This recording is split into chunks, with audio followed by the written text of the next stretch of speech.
Welcome to Parenting How Not to Suck. I want to let you know just because you clicked on this button means you absolutely don't suck. Parenting's the hardest job in the world, and you're here because you want to make it better, more fun, and enjoy this journey that we're on together. My name is Natalie McCabe, former teacher and now parent coach. I'm so happy to have with me today Miss Angela Jo Touza-Medina. How's my Spanish? I got to work on it, guys. You did it. Sounded great to me. I'm delighted to be here with you. Angela is a proud single mother by choice and an international leader in social impact, nonprofit, and HR consulting. With 25 plus years in leadership, organizational strategy, and advocacy in areas like immigration, women's empowerment, and DEI, she has committed her career to helping diverse communities integrate and thrive. Angela also founded Live Galicia. Did I say that right? Almost. No. Live Galicia. Live Galicia, an initiative supporting acculturation, entrepreneurship, and investment in Galicia, Spain, for digital nomads, expats, and immigrants. Her journal, A Single Mother by Choice, a journal for solo moms, offers solo mothers a space to reflect, celebrate their journeys, and embrace resilience, fostering an empowering community that champions strength and self-compassion. Welcome, Angela. Thank you so much for having me. I'm so excited. This is exciting because it's single motherhood is, when we say parenting is a tough job, when and most of us become single mothers, not by choice, but you became a single mother by choice. So tell us a little bit about that.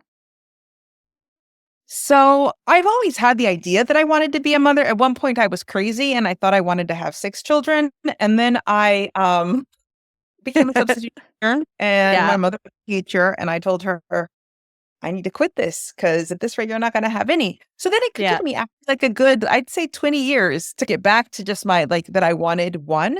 And for me, I always had very clear that whether I was partnered or not, I would explore motherhood. Motherhood was something that I wanted. At different moments, I scratched it off. I'm like, the world's a terrible place. Don't want to bring anyone into this world. But then I'd come back to it. So then I ultimately decided in 2019, I made the decision to change my life in a way that provided room for a little person that would become the center. Yeah, because it does require some room, right? Yeah. And even when and I'm sure you found this, even I thought I was ready to when I was 30, having my kids and that's education background. I'm like, I'm ready for this. I got this. And then boof. Oh, hell no. That I wasn't as ready as I thought I was going to be for this journey that we take on, right? I guess my next question is, what are some of those challenges and obstacles that you had to overcome doing this all on your own, right? I think when he was tiny, there are always the things that are inconvenient, right? That it's you all by yourself, that you have to accommodate and manage. I'm lucky that I have a village, right? So my parents live close by, my mother, my mom and my stepdad are present. So in that sense, I'm very fortunate. That being said, it's like balancing all the different things I want to do. I've always been very optimistic with my ability to get a lot done. And I've actually had to pull that back because I'm overzealous and I have to be mindful of overcommitting. Yes. There's not enough time for everything. The most important thing is something that is someone who has his own personality. And I think that's the other challenge, right? We often go into motherhood thinking, oh, my child. It's going to be like it. And my child. And then in the end, your children, they're their own little people. They have their own idea of how they're going to be. I thought my kid, I thought he was going to come out of be born a nerd, clean, one of these little kids that looks like a nerd too, that's clean. I don't know. At one point I told my mother, I think I'm going to give him the nickname Gray for Mugre. Because he's always, do not give him that nickname. But because he's just his own person. He has his own personality, he has ideas. Yeah, that's so important for all parents to realize. When you have more than one kid, you really see those stark differences in their personalities and their temperament. And there's just so many things that you have to get to know about them as their little individual, beautiful little people that they are, and embrace that, right? Even if it's not, it's learning. I'm learning myself in my motherhood. I'm learning who I am because every day I learn a different part of me, right? But because every time he's a little mirror that exposes me to different things about myself. Absolutely. That is so true. And Yeah. he's constantly changing. So there's constantly that dance around, oh, I thought we were good. Shit, sorry. I don't know. That's I just, okay. we're not really, That's we why need I need to accommodate, right? I need yeah. to accommodate. Yeah. As a friend of mine once said, the only thing constant in life is change. And when you Mhm. go through these stages with your children and you think you got it, like you nap time, right? We're good. We're golden. We're sleeping through the night. Boom. Yeah, no. Then next week they're learning how to walk and then everything is changing Yeah. again. And it's being able to ride that wave and knowing that that's it. It's only you have your village when they're up at 3 o'clock in the morning with a fever, like it's you. But before you went on this journey, so what were some of the expectations you had before becoming a mom? I guess you said you expected him to be this certain way, right? Oh, yeah. I expected him to be like a mini me. And Yeah. it's like super organized from birth, right? Which is totally crazy. Yeah. I expected him to be easygoing, and he's very headstrong. It's not that he's not easygoing, it's that he knows that he has his understanding of the world, right? Yes. Yeah. I think in terms of the process itself of becoming a single mother by choice, I went in without a lot of expectations about that specifically. How people are like, oh, my birth is going to be like this, or my birth is going to be like that. I was like, in the best case scenario, this is how I want it to look. But the best laid plans of mice and men. So in that sense, I'm very open to things changing so in that sense, I never had a moment where, oh, I'm disappointed because my birth didn't go like this, or I'm disappointed because I had to be induced and it wasn't enough, and my water didn't break until I was already like no, like for that, I didn't have any of those preconceived ideas of how it was going to be. Yeah. I was just grateful that I got pregnant the first time around at 41. Yeah. Yeah. Absolutely. That's a mission in itself, right? Yeah. He's my miracle baby. It worked out the first time. It's so rare. Yeah, absolutely. It just shows that he was meant to be in your life, right? Mhm. And to teach you about all those different parts of yourself. And I think that's something I really want parents to hear, all parents. That's one of the reasons our kids are here, to be a mirror for us and to help us learn and grow, because none of us go into this knowing what to do at every moment of every day, right? It's about constantly looking at parts of ourselves that may need to switch or pivot or be more accepting or compassionate of ourselves, right? So let's talk now about what are values. In our initial conversation, we talked about those and how important they are, especially for other moms that are out there like you that really want to be a mom and they want to do it on their own. What are some of the things they should consider? I think in terms of the values that I thought about, what kind of a person do I want to be? And what do I consider to be like a good person? Because we often say, oh, I want my son to be a good person. What does that look like specifically? Exactly. That looks like his being honest, which means that I have to be honest with him. It looks like his being kind and giving people grace. And that means that I have to model that. Because I feel that if we go back to our values, we're constantly checking ourselves against them to see if we're living up to them.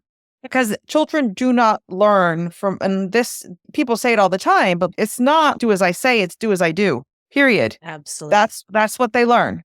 Mm-hmm. Yeah, absolutely. Because they're so intuitive, they can pick that up. You can say whatever you want out of your mouth, but they're watching your actions, they're feeling your energy, your tone of voice, and you have to be truly, authentically you. And because they cut through the pretense. Like the pretense it's like they have this laser vision because they're so pure. Like they see that purity, like they see through everything. Yes. Yes. Man, I saw that 30 years in an elementary school classroom. I swear to you, I don't know how to be anybody else but myself because all children just know, and don't try to snow them, right? Because it's never going to work. And then that you won't get their true authentic selves, because then they'll start to try to model that to be not themselves because they don't feel safe. If they feel safe, they're not going to be themselves. That's right. Yeah, that's so important. They have to feel safe. They have to feel seen and obviously unconditionally loved at all those times. And for me, one of the biggest things was, so when at one point, I knew inside of me that I was having a boy. But at one point I was like, but maybe I'm having a girl. So I went through I was like, I'm having a girl. And then I was at the gynecologist and I was like, and because and then she's like, you want me to tell you what you're having? Yeah. And I was like, okay. And my son was an exhibitionist in utero. And so she's that right there. That's the little boy. And when that hit me, Natalie, it was like a wave. And I was like, okay. And then I got very upset. I remember walking out and I got very upset. And I was like, I was ready to be a woman, to be a woman modeling a woman for a little girl, because that's who I am. I know what it's like to walk around as a woman in the world. I know the challenges that we face. I was like, with a boy, that's a completely different ball game. Like, I could teach him to be a good person. Yeah. But because of my background and like in equity and gender issues, I'm like, how do I teach him use his privilege for good? How do I teach him to like not afraid of toxic masculinity? How do I model manhood for my son? I can't model manhood because that's not what I know. The only way that I'm going to model manhood is by surrounding him with good men. Yes. Yes. That's so important for us single mothers. Yeah. And then like with that, then I like added a whole different barrier to like dating, right? Because I'm like, is someone that I want my son to learn how to be a man? No, goodbye. No, bye. Yeah, exactly. Yeah. Oh, because yeah. I have to learn what a healthy man looks like in relationship by what I accept as a woman relationship. That's right. That's right. And it's important for our kids to see both of those sides. It's so important. I love that, because that is a big struggle for single mothers. How do I get into a relationship? Who do I bring into my life? But I think, and you'd probably agree with this, it's important that we're not in a place of needing someone to come. Yeah. That is a big piece of it. I see that a lot to the single mom by choice group. So I always had the ideal of having a child with a family and how do I deal with my own disappointment? I'm like, you're not like, this is not the place. You don't need to bring that into your motherhood. Yeah. Yeah, absolutely. You need to mother as whole. And I'll tell you right now, I haven't dated and he's 3. So in a very long time. And I'm really happy. Like when you're like happy to your core, I'm not worrying about anybody else's drama. I'm calm. I'm able to be present for him and present for myself. And I'm at a point where like if someone walks in, they fit it or they don't. That's right. And if you don't, it's okay.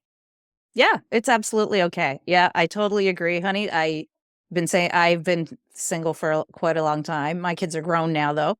And I still say, if you're not going to add or complement my life and fit in, then that's okay.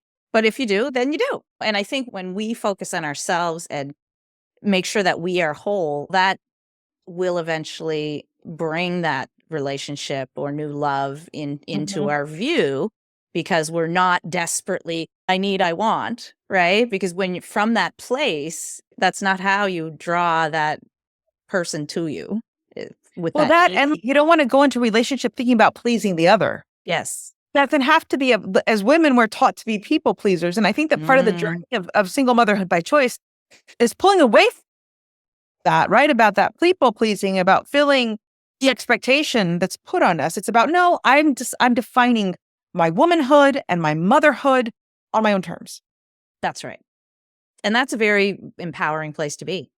Yeah. It's scary as hell, but it's empowering too. Yeah, it is. It is scary. It is scary. So let's talk about, you have a little village and you have a support system with your parents close by. What would you say to those that don't have that? What are some things that they can do to build their own support system?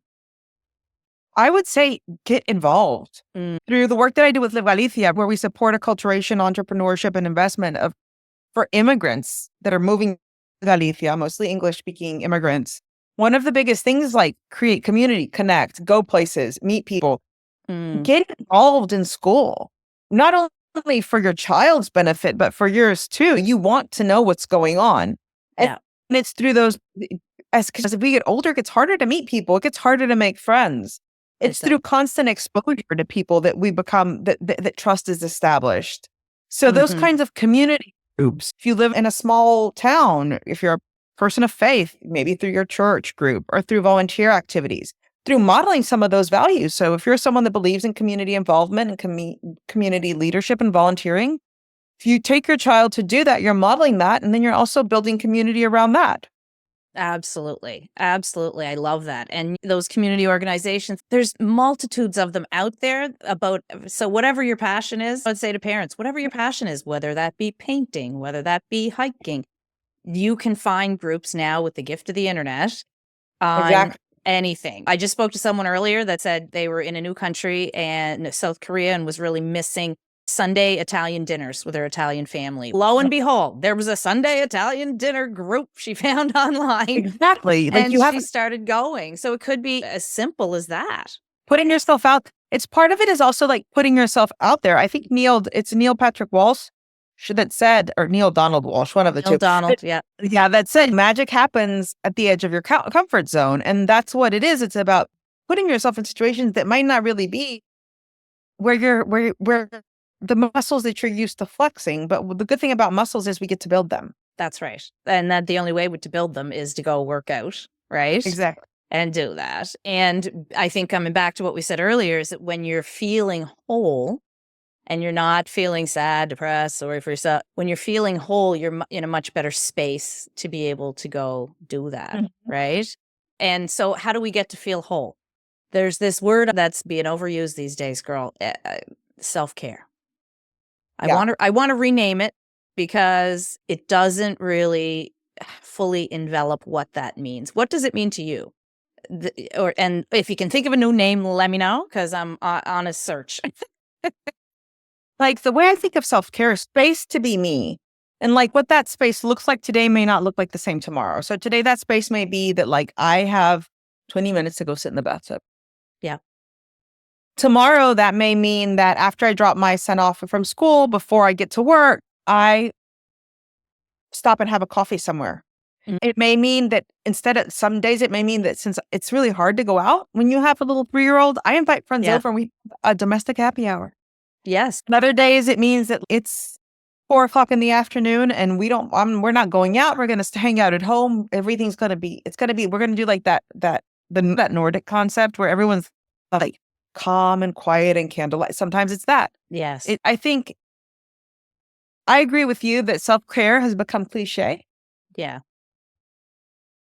And that's why I feel like space, it's that room to be you. It can be you on paper. Yeah. So it can be you journaling, which is one of the reasons I created the journal, right? You take 5 minutes and you're like, I feel like I need to dump.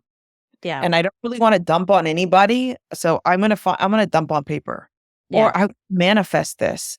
And they say that the method of writing your future works. So I'm going to try that out. Whatever. Yeah. People. Yeah, I so agree. I love that concept of space care. Let's change the name to space care because like you said, it changes from day to day. You really have to sit down and ask yourself and ask your heart, what do I need right now? And what you may need is a bag of chips and a Netflix show or that 20 minutes in the bath or that coffee in and amongst strangers watching the world go by. It doesn't really matter what it is. But it is, I love your description of it, space to be who you truly are. Because again, it goes back to what you said about the modeling. I say this to parents that I coach. I say, yeah, I know you don't have time. I get it. Been there, done that, got the t-shirt. However, do you want your child to value themselves? And when they see you valuing yourself, that is a very powerful model that you're showing them, that you value yourself. So that's a big step for people to do. Because I know as a single mom, and I'm sure there's single moms out there listening thinking, I'm the only one and I feel guilty if I'm not spending all my free time with my child. I feel guilty if I feel like I'm being a better mom by giving them every ounce of me, like squeezing out the sponge. Like I'll just give them everything I got and that's going to be the best. But no, it's not.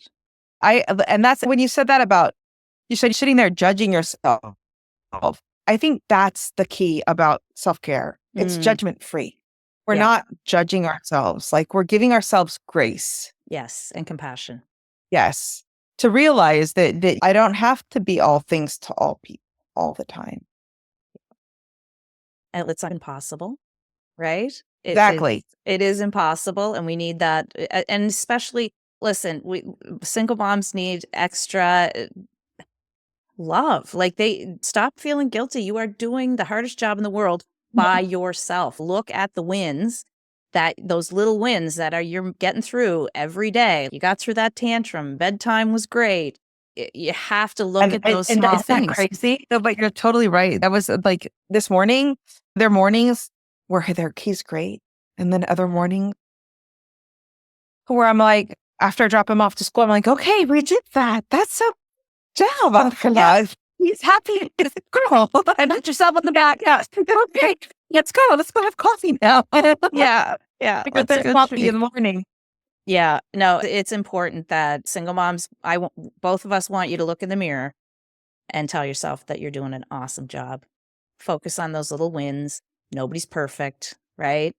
That perfectly is a segue into, tell us more about your journal. Tell us why you created it, what's in there, what do you hope it achieves? I created the journal because I think there are various things. I know that when I went through this process, and in this process, I have 112 million questions, right? Like I have a ton of questions that come up in terms of like, how did I get here? What do I want? What can I teach my son from what I'm going through? What lessons do I want to capture from my son? So the journal is like this multimodal kind of thing. So it can be a journal for a mother. It can also be like a keepsake down the line for your child. Here it is. You see it? Yes. Lovely. And it's broken down into the journey of how we arrived at single motherhood by choice. Going back to the values, like what values do I want to guide me through the process of motherhood?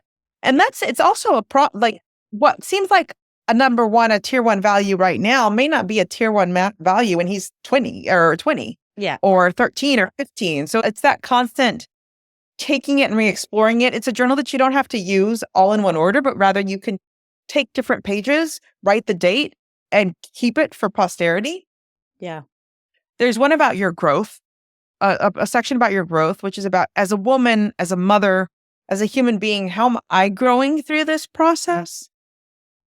To reflect, because I don't know if it's ever happened to you, Natalie, but I journaled. I have tons of journals from when I was traveling around the world and doing different things. And once in a while, I'll open them and reread them. And there's a comfort in seeing that I'm still the same person in many ways. And there's a lot of comfort in knowing that I've changed a lot too. Oh, yeah.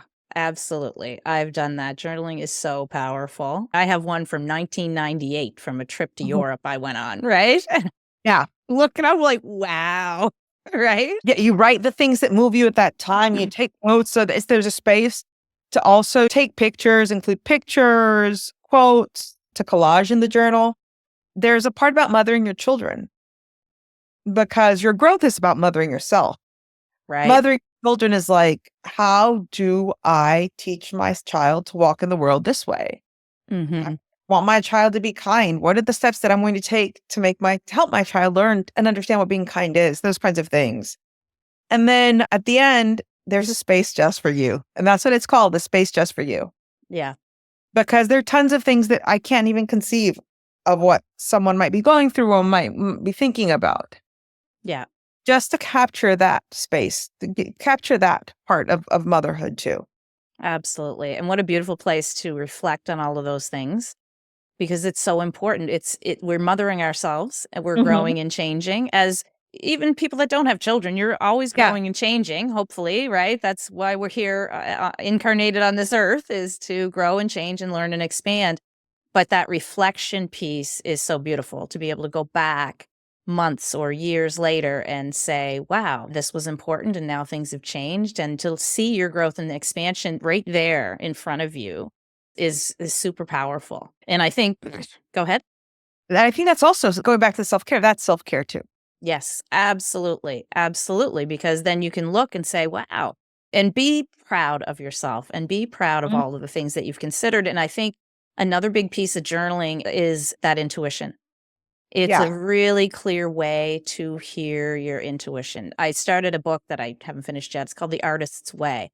And one of the first practices, she says, every day she wants you to write morning pages, which are just 3 pages of verbal vomit, basically, whatever's going on in your head.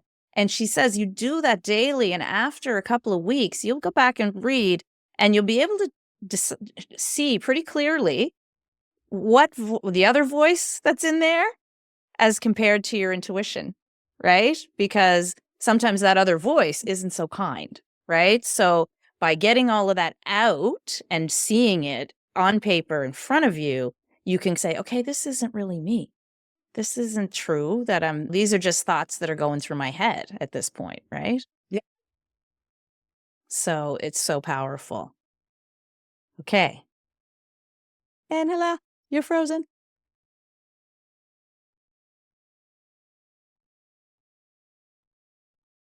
We'll just cut this part out of the video. Hey, you're back. sorry. That's okay. Because of the silence, that'll be easy for me to video edit. Okay. Natalie, that's okay, buddy. Listen, I told you, that's why this is a YouTube chat, hon. I can't get too serious about this. I get stressed out. I don't like getting stressed out about anything. All right. So I have some questions that I ask all my guests. So just go with your gut, no pressure. So my first one is, what is your definition of a fulfilled life? A life? Oh, so I think about this that I want on my epitaph. So it's like, she loved well. Yeah, I love that. It's all about love. Yeah. Yeah, it truly is. That's awesome. So how will you know you did a good job raising your son? You're going to make me cry, dude. That's okay. This is a chat on YouTube. I think that I'll know I did a good job because he will be fulfilled in himself. And he will be a healthy giver to others. In other words, he won't give out of need. He will give, but he will be generous of self with himself. Yeah. And a kind person that does good in the world. Yes, obviously. I'm sure he will be. That's beautiful. I love it. Anyway, you made me cry. That's okay. Listen, I know when my son was 3 or 4, we had a little photo shoot and for Christmas. And when I got the photos back, there was one of him standing there with his hands in his pockets and looking at the camera, but not a real smile, just this grown-up face. Like, oh my gosh, I could see him when he was 20. And now he is 20, but I broke to tears when they're that little, and you can I saw that flicker of the adult he would become, and here he is. So it's such a magical thing. Next one. We've all had those challenging times. So what is something you tell yourself during those challenging times? This too shall pass. This too shall pass. I love that. It's so true because nothing in life is constant. It's always changing. So that's a good one. Absolutely. And what often happens is like the hardest times, like I think of times in my life where my relatives were ill and there was death and it was horrible and like there was caretaking. And then it ends and there's like that grief that's extended over time. And then you look back and you're like, okay, it was terrible, but it wasn't that bad. And in it, there was a blessing. I got to take care of this person. I got to be with this person at this point in their life. Hindsight really is 2020.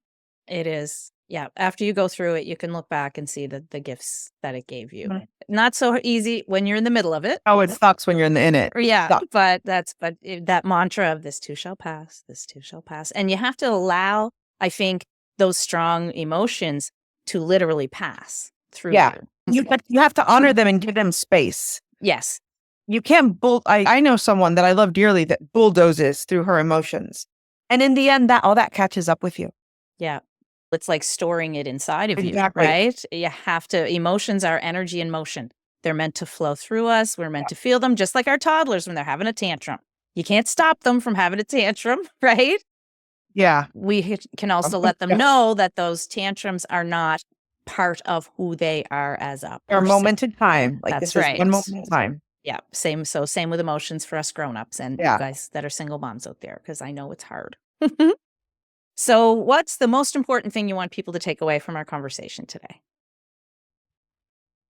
So since I'm a single mother by choice, and I wrote this book for single mothers by choice, for me, the thing is that it is important to trust ourselves and to know that we have all the tools that we need, either within us or around us, and that we don't need to be afraid to reach out.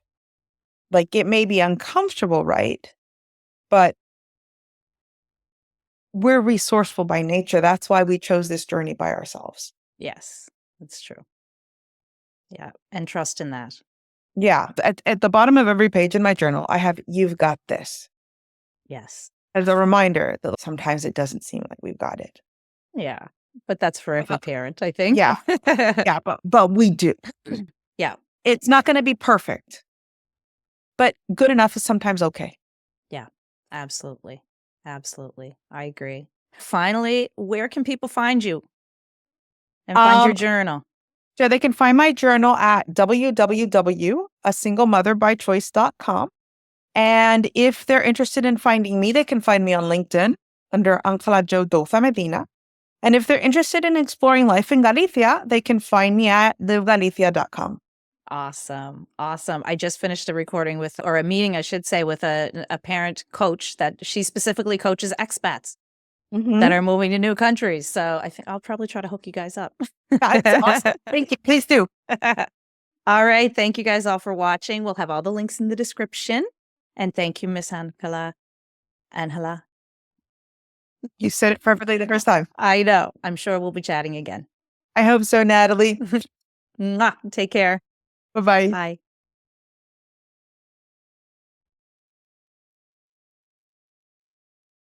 So glad you're still here. You do not suck as a parent.